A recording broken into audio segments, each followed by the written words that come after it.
ఎట్టపోయినాడు ఈడు? బావా మా కొడుకు గని చూసినావా? ఓడెక్కడ అడుగుతున్నాడు ఎవడు తెలుసు.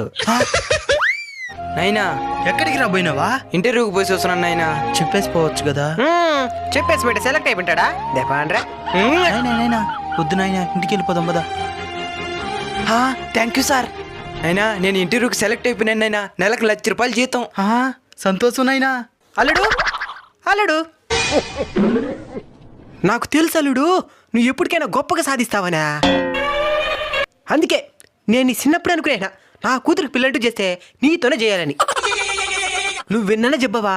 అందరు నీ కొడుకు గురించి అడుగుతుంటే నేనేం చెప్తాను తెలుసా? ఏమనే? నా అల్లుడు నా కత్తి నరకరా వాడినా.